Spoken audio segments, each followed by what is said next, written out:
Hi, everybody. This is Renelle. It's been a while since I've spoken with you. I would like to do another video.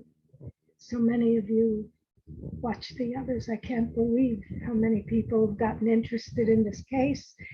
I wanted to announce a couple of things, one of which is I found a huge box, a big box in the back of my closet. All that's left of all the early Lindbergh did it people like myself and others who disagree with Lindbergh doing the crime.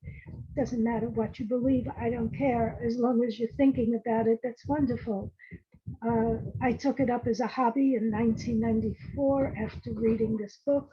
I didn't want to read this book, and I'll tell you why in a few minutes, but I want everybody to know what I've done because of the reaction to these videos and so many wonderful comments. And I don't care what your comments are as long as you're thinking about it. The whole purpose is to provoke thinking and to hopefully get somewhere about the crime that happened so long ago. Who knows? We may actually solve it, though it's very doubtful for reasons that I think you all know. There's no, okay, we won't go into it. I just want to explain what I've done to the website. So I'm going to share the screen. There we go. And we'll go to Google. And that is my website, the Lindbergh Kidnapping Hoax, which I created in 1998. Yes, it's been a long time. So that's 24 years ago. But I want you to see what I've done with this gigantic shoebox. Very heavy. It's probably over 1,000 pages. And I've got another 800 or so to put out. If you go, skip see here it says Renelle Delmont's Lindbergh Kidnapping Hoax Public Forum, but unfortunately nobody goes there. This is what it looks like. Hardly anybody posts anything. It's a very complicated message board, which I don't prefer. But the old message board from 1998 went on for 16 years, and I spent half my life on that thing, and so did a lot of other people discussing, debating, arguing. So we lost it all. I lost everything there. I never saved it. I don't think, well, maybe I saved it somewhere and it's on one of my external hard drives. I might find some more, but this is all that was left. It's the first 6 or 7 months of the 1998-99 season. So it's, well, whatever the date is, it's only about 6 months worth. And so you can understand it was impossible to save everything. So I've been putting them up, scanning the papers like 20, 35, maybe 35 at a time, and putting them up. So if you go to my website, new PDF files, Renelle Delmont's 1999 Public Forum, and you click that link, you'll be taken to a brand new page that I developed the other day. Believe me, I'm not a tech person. I don't know how I made this website. It took a long time. It's all in HTML. And here is the new page I want you all to know about, because the reaction to these videos was so good. And obviously, so many of you have a million questions, and I don't blame you. It's a deep mystery, and it's complicated to figure out the first few times you hear about it. So I've put these up in links here. That's number 1, number 2, number 3. I'm putting them up in batches. And if you click on one of these links, it wouldn't matter where you start, you'll see what used to go on. Some of it is quite funny, very aggravating. Here's a person, Karen von Eberhardt. Here's another, Todd, Lindsay, who else? MJR, I never knew who that person was. Kovacs, I don't know who that is. Philip, Ronell, there's me. We just spent a lot of time on this message board. It was a lot of fun. And the reason I'm doing this and making a video to explain this to all of you is that no matter how many books you're going to read, and I've been a book reviewer for 25 years already, no matter how many books you're going to read about this case, let's go back, stop share. New share, stop share. Okay, we'll go back to me and my carpet over there. I'm the carpet lady now. What was I saying? No matter how many books you're going to read, and I'm sitting in a room, there must be 1,000 books in this room that you cannot see. You just see me and the carpet. It's the only place in my house I can do something like this because it's filled with books. And what I'm saying to you is that no matter how many books you're going to read about the Lindbergh case, no matter how many about Lindbergh or his wife, biographies of them, you're always going to come back to the night of the disappearance of his son. It doesn't matter. I mean, Michael Melsky has already written 4 wonderful books. You should read them. Lisa Perlman has written this incredible book now. I'm writing a book. All of the books, they're going to take you places, but there's only one place that you're going to end up always. No matter what you read, no matter if it's a 1,000-page book or a 200-page book, you're going to end up on March 1st, 1932, because that's the crime. And every cop knows that the further away you get from the night of the crime or the moments of the crime, it gets harder and harder to come up with solutions. Sometimes cold cases get solved. You must be watching forensic files like I do for 20 years. So that's why I put these up. I put all of these papers up so that you can see what the basics are, because a lot of you are asking questions that show your fascination with it. But unless you understand the basic, not just the basic clues from the moment of the crime, but the basic questions that the cops were not asking, that we were asking in 1998 when I opened that message board up. Michael Melsky contributed. All the people who wrote books were reading this message board for 16 years. And when I found this box in the closet and I started looking at it, gee, you know, these are the basic questions. This is all there was. Why was the nursery note on a window when it was raining and windy that night? And why did Lindbergh hold a gun over his head and threaten the cop? I mean, every question you want to ask is in the earliest moments. And this message board that I started in 1998, it wasn't my message board. It was some other entity, and they took it down. I guess they told me, but I didn't pay attention, and I lost everything.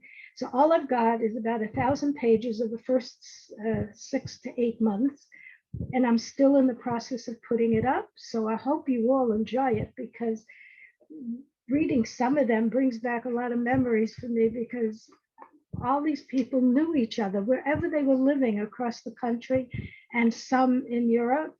We were like a family. My poor husband. If you have a spouse, he or she is not going to be happy if you get involved in this case, because it takes your life away. So here's the reason I got into it. I must tell somebody this story again. I've told it so many times, but not lately.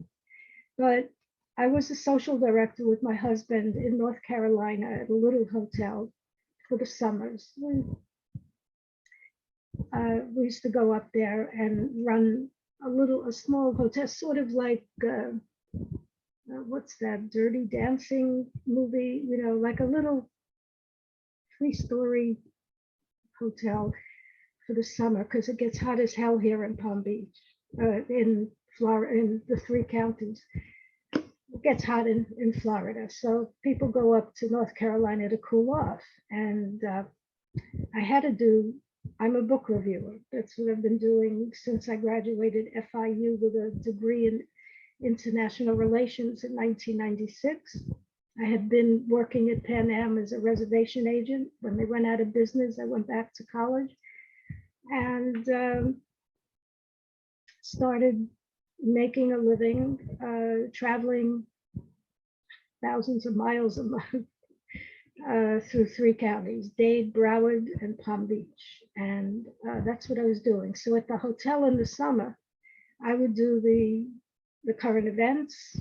And it was the summer of 1994. I'll never forget it, and neither will you, because that was the summer of O.J. Simpson's trial. I'm sure you don't forget that. And they kept referring to O.J. Simpson's trial as the trial of the century. Oh my God, I'll never forget that summer. Everybody was angry at each other over, well, they were angry if you thought OJ was innocent. Oh, well, forget about it. So I went to the library nearby, public library, and I went to do research on OJ Simpson's trial. Crime of the century, crime of the century. Out of the computer pops this, a review of this book called Crime of the Century, The Lindbergh Kidnapping Hoax by Gregory Algren and Stephen Monier. Gregory's supposed to come on here with me. Gregory, if you're watching this, give me a call. Everybody wants to hear from you and Stephen. Anyway, that's what I found out looking for OJ.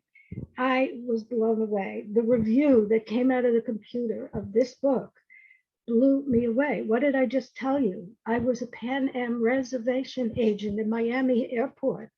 I loved Pan Am because I grew up loving Lindy.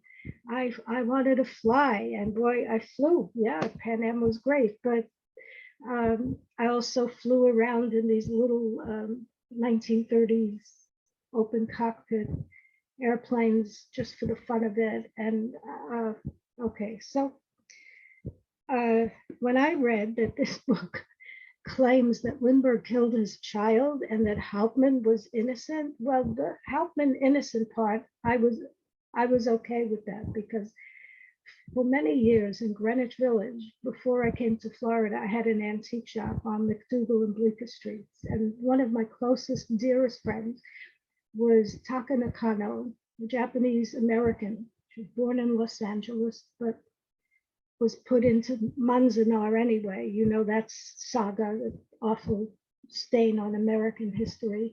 She was put into Manzanar as a young woman, came to McDougal Street and lived to be practically 100. My dearest friend for 30 years.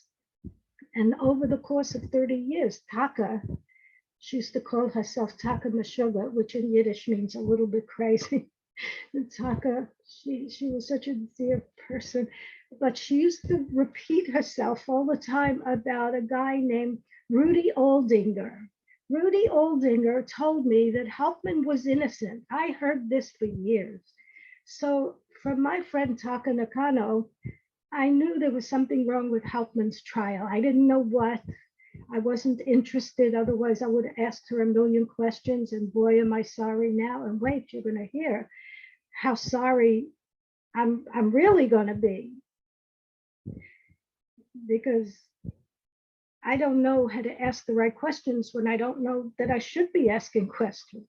And when she kept telling me this over the course of our friendship, it haunted her, because she worked with a fellow named Rudy Oldinger. And those of you who know who the Oldinger family is understand that that's the family that took Hauptmann into their apartment to live with them when he snuck into the country as an illegal alien on a ship. And Rudy Oldinger was the son of Fred Oldinger, who, anyway, you could read about that on my website too. If you put in Aldinger, Aldinger, and Hauptmann, it'll pop up on my website. So I was okay reading that this book by two guys in New Hampshire. What nerve! They say Lindbergh, my hero, killed his baby, killed his child. They're crazy. They're just trying to make a big buck. And I was so angry, but I couldn't believe it. I copied the review and I drove back to the hotel. Now it's a small hotel, and there are a lot of old people, like 100-year-old people, 90-year-old people, and this is 2894, so 28 years ago, and I'm angry. I couldn't believe that someone wrote a book like this. And I walk up the steps, and there's a man. He was in his early 90s at the time, sitting in a rocking chair, very gently. He's looking at the trees, the birds are singing. It's a beautiful day on a lake. And he's the first person, there's no one else around. And I had to tell somebody. And I walked up the steps and I looked at him in the rocking chair. Do you know what I just read in the library? I just heard that Hauptmann was innocent and Lindbergh killed his son. I can't forget this ever. It haunts me for several reasons, but this old man in his early 90s stood up from that rocking chair and came at me as if he was going to spit in my face. And he did, because he was spewing saliva as he screamed at me with a purple face that was so deeply colored. His face turned purple. The man was an elderly person who was not well. I was sure we'd have to call the ambulance. Positive he was going to drop dead on the spot, because he came toward me spitting because he was screaming. I worked on that case. He was guilty. He was guilty, screaming at me, meaning Hauptmann, not Lindbergh. Yes, he was guilty. I worked on that case. Now, I was too dumb. Maybe I did ask him. It's so long ago, I can never remember. I don't even know his name.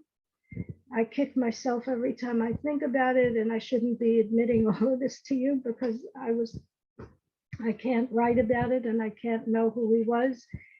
I can't even go back. The hotel is out of business for many, many years, and there was no way for me to discover. So that was my initiation into algorithm. I was definitely not ever going to review this book. I made up my mind that that poor man was going to drop dead in front of me. I said, never will I ever mention Lindbergh and Hauptmann to any audience, because I made a living. I still do it. I review books all over. Well, with COVID, I'm not doing anything except for you guys. And I was sure I would never mention this book ever, ever. But things happened. I needed books to review. And when I read this, I was convinced that they had the right idea to question father. Nobody knew that Lindbergh was never interrogated. Did anybody know that? When you read old newspapers, even now, there's no evidence that I suppose the public got the feeling that Lindbergh was questioned, but he was in charge of the investigation. And by the time the child was found dead in May, from March to May, I think the public had the understanding that Lindbergh was in charge and that the police were taking orders from the father. And knowing that, the public didn't even mind. They didn't care, because, and maybe if I was the public then, because in 32 I was not born, I might have been just like everybody else, bewildered, but never, never, never questioning Lindbergh. So my book reviewing has led me to so many experiences that I thought I would share with you. That was the very first initiation. The first one was anger toward Olgren and Monia for writing this, because I hadn't read it. I didn't know what their theory was based upon. I didn't know how smart they were. And when I read it, I was convinced. I sent this book, a copy of it. I bought a copy and mailed it to a friend of mine. You might have heard of him. His name was James Randi. James Amazing Randi. He passed away last year, and I miss him so badly. I loved the guy. I was a groupie.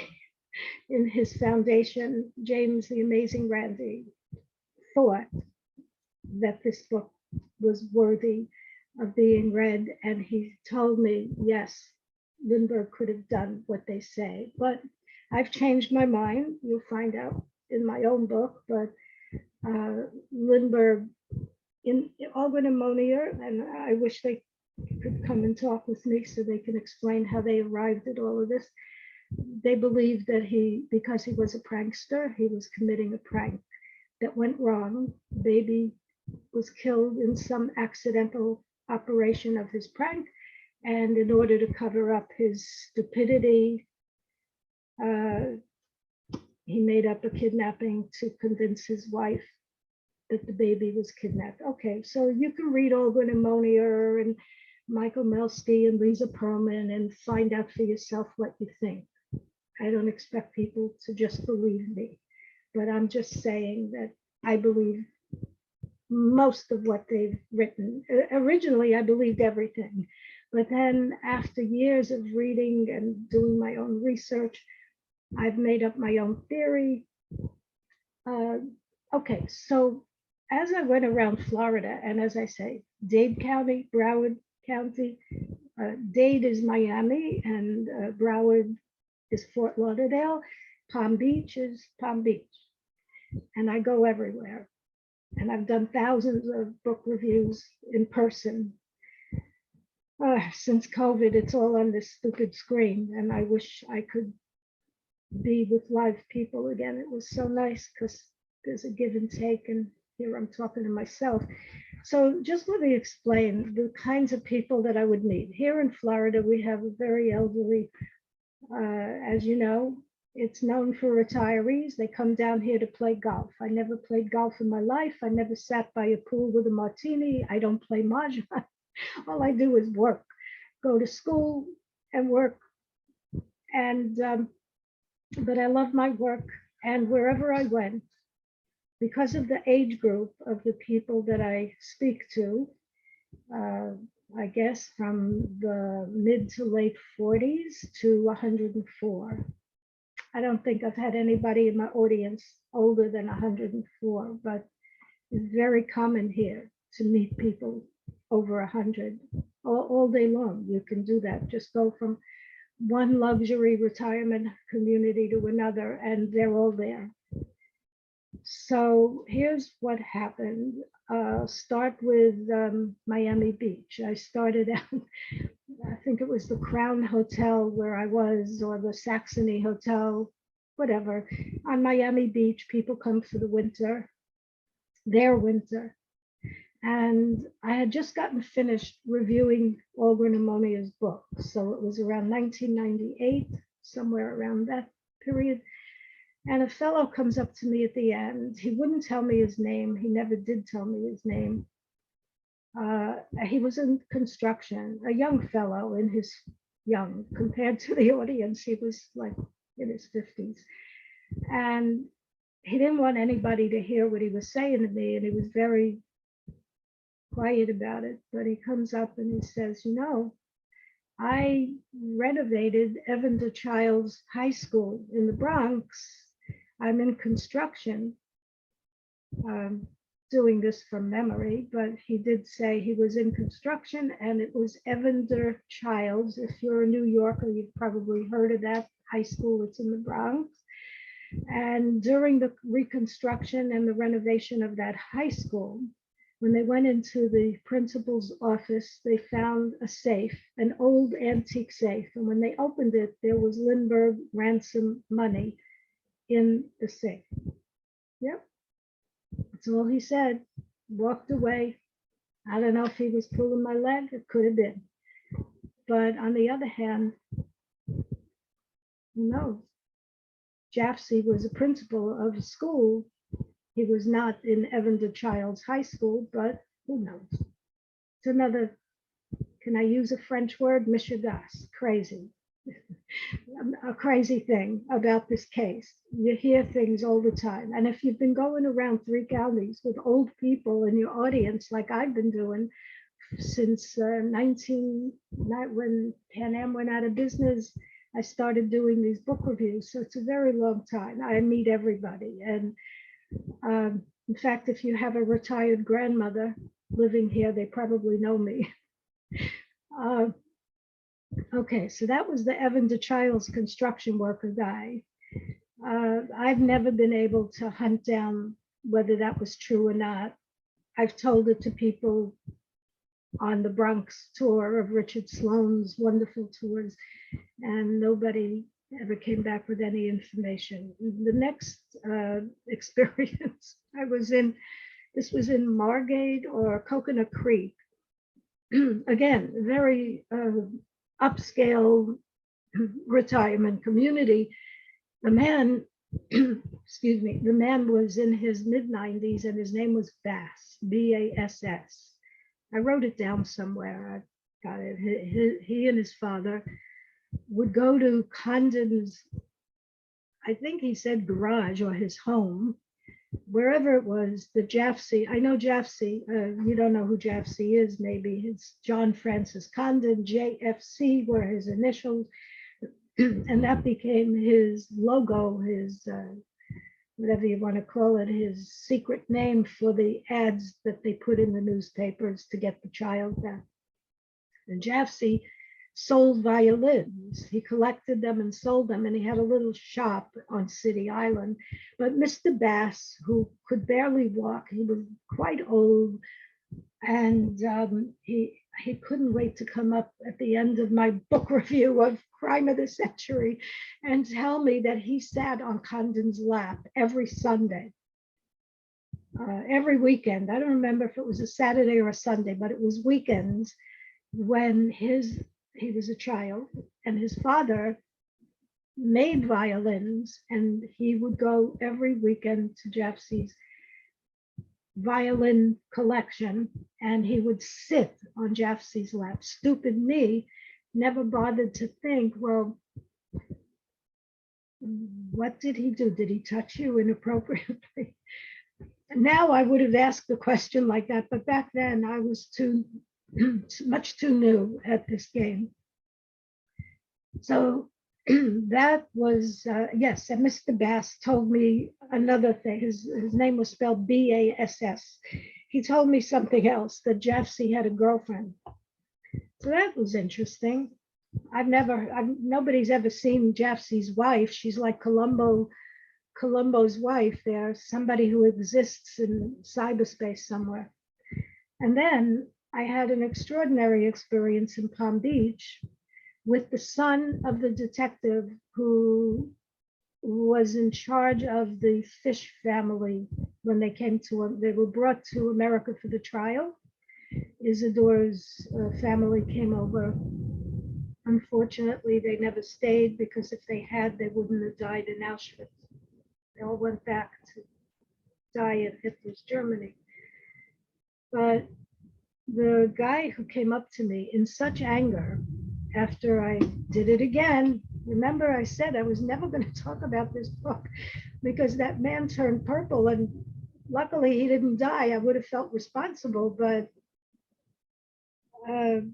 now I had another confrontation with someone who was quite angry at me. He didn't turn purple.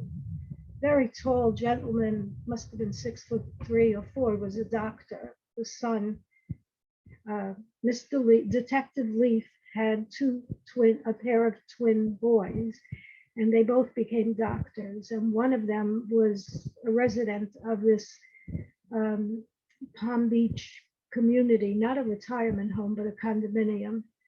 And he was so angry at me. He started accusing me of, you hate Lindbergh because he was an anti-Semite, and that's why you're accusing him. Oh my God, he let me have it. Mr. Leaf himself was Jewish. His father was Jewish, whatever. That's the trouble I got myself in with this book. But Mr. Leaf reformed himself, because I did come back to the condo and I did a book completely different a year or two later. And he was very polite and very gentlemanly. And maybe by that time he figured out that I had that Algren and Monier were not crackpots. And then so many, I'm going to I can't tell you everything, but recently in another community, there is a woman whose ex-husband, no longer alive, his grandfather was a translator at the Flemington courthouse. Lefkowitz was the name, but I can find no, he spoke a lot of languages and they used Mr. Lefkowitz at the trial. I cannot find any reference to him in the transcript. So if any of you know where Mr. Lefkowitz stood in the Flemington courthouse, you could let me know. The lady is trying to find out herself from the family that she used to be married into. Then, not long ago, I was talking about this book. I was explaining, well, whatever. Someone in the audience is a friend of Bud Gurney's son. And that was extraordinary because Bud Gurney was Lindbergh's very close friend, pilot friend from the early days. And then there's Leslie, my friend Leslie up in Palm Beach. He's a wonderful guy, retired architect.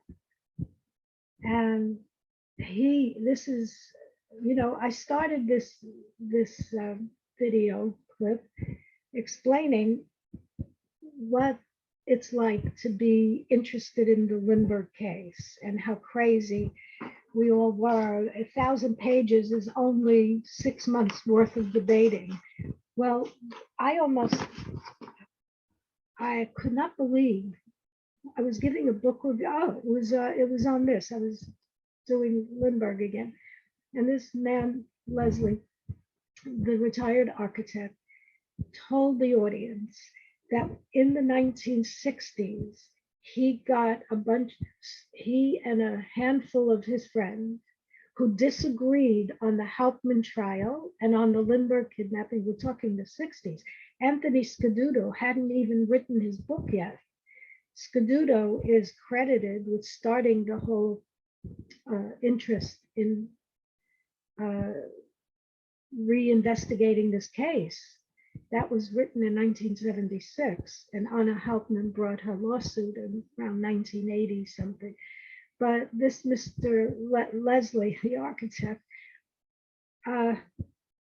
he and his friends, he told the audience, there would be battles every weekend. They would meet in his house and they would practically punch each other. They were so angry. Nobody agreed on the situation that they were raising. Like, did Hauptmann do it? Nobody thought Lindbergh did it.